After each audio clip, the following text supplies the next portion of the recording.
It's enough to make you stay home, lock your gates, and turn on the TV at night and go out nowhere. That's all. I don't want to socialize with anybody. I don't understand socialization. Every time I see society and socialization, it's all set up to rob people of money. Take a look at Madoff. Let's go back to Madoff for a minute. He was in every club, every Jewish club in Palm Beach. I mean, let's say it like it is. Let's not mince words. They were basically Jewish country clubs. And the Jews who joined thought that they were safe by investing with Madoff because he wasn't non-Jewish. You get it? You think I'm going to give my money to a non-Jew? I'm going to give it to him? Are you kidding? We know him well. He's one of us. And to get money in his hands, you have no idea how lucky I am. Oh, don't ask. Every year they collected 10%. So the guy gave him $1 million. Each year he collected like clockwork, $100,000, $120,000. So for 10 years, the guy made back his $1 million. Now at the end of the road, Madoff says it was all a scam. He goes to jail, and the guy screams, thief, thief, thief for the night. I want my $1 million back. But he's not telling you he got the $1 million back over 10 years, and he spent it. Why should I pay him back through FISA or Schmeisa? It's a bubba-meisa for me to pay him back through FISA. I don't want to pay him, Jack. You got the money, Johnson. What do you want from me? Secondly, there's a risk inherent in every investment. And the bigger the gain, the bigger the schmuck. I was making the 0.5% in T-bills because I'm a little old lady. And I don't want to take risks with Ghanafs. I don't care what their race is. I wouldn't invest my money with anybody. I don't trust anybody. So I didn't put in T-bills.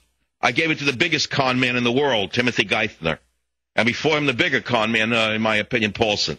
But at least I figure they're such big con men that they can't afford to fail. When you're such a good con man, you become Treasury Secretary. In that sense, you're protected because they can't afford to fail. Then they have to go to war. It's the tried and true method to save every economy. It goes back to ancient times. When you get in trouble, you go to war, and boom, the economy thrives. So I expect a hot war very soon. Obama needs a war right now to save his presidency, to rally the American people behind them, and to get the economy moving again. So where was I when I got so rudely distracted by my own riff? I'll be right back.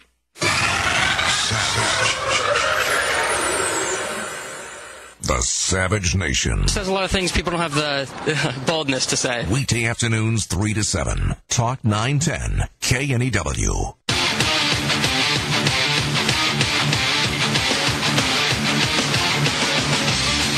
The other system which was used involved Chief Rabbi Saul Kassan and Rabbi Edmund Nahum.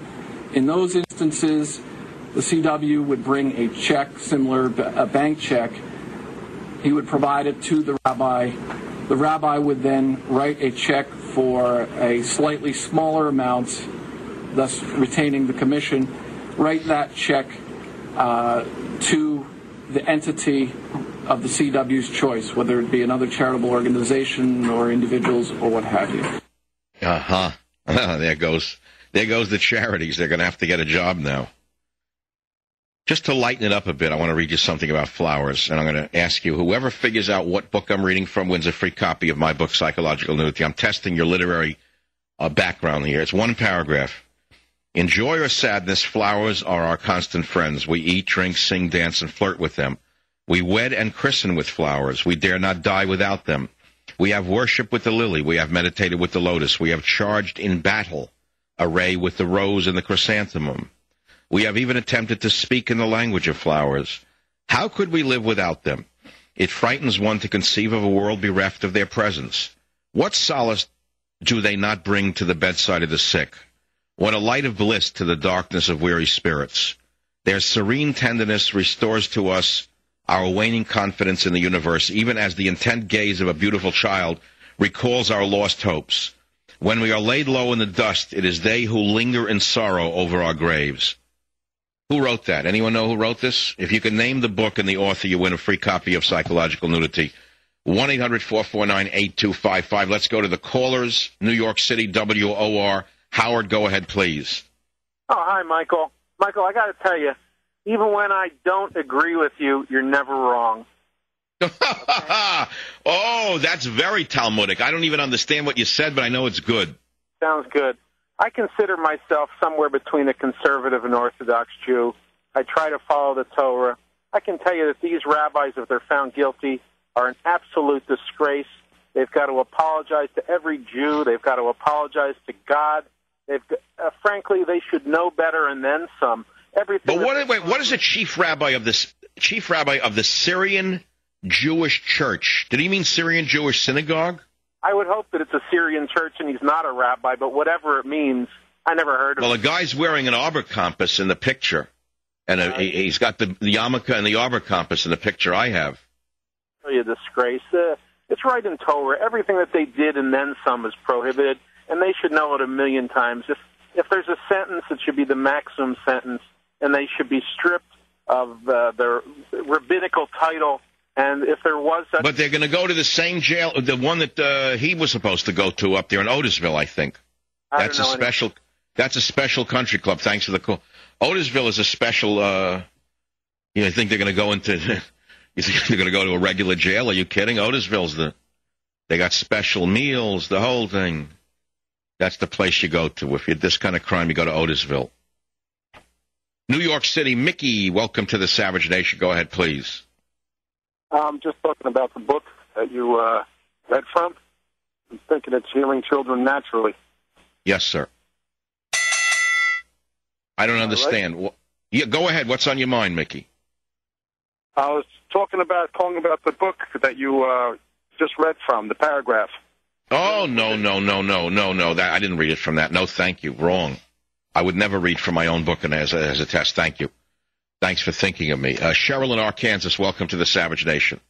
Hi, Michael. I just wanted to let you know that when you say you're not an artist, I believe that you are, because every time you describe your stories, you paint pictures in my mind about these people that you talk about. So I disagree with you when you say you are not an artist. Well, Cheryl, it takes a Southern lady like yourself to listen beyond my longshoreman's voice and hear the man within. Most people in America are so prejudiced and biased that they judge a man by his accent and his tone rather than what he's actually saying. Yeah. You see, you hear the words, and then you let the words speak for themselves rather than, let us say, the gruff exterior voice. You know what I'm saying? Exactly. And that's because you are a steel magnolia. Well, I hope so. Speaking in metaphors, thank you for calling. I'm going to try to do a book every once in a while like I just did, like what book I'm reading from. So far, nobody's got it right. Someone says Rachel Carson. Someone says the Book of Solomon. Someone says Mark Twain. No. I'm going to tell you the answer right now, so you don't have to call. It was the Book of Tea that I read from by Kakuzo, Okakura Kakuzo, one of the first books I read during the New Enlightenment of Michael Savage when I was 18 years old. I just pulled it out of my library because I was bored of the topic of corruption, and I can't take it anymore, and I want to think of snowy white mountains and oil painting. Savage. Michael Savage. Afternoons 3 to 7 on Talk 910 KNEW and online at 910KNEW.com.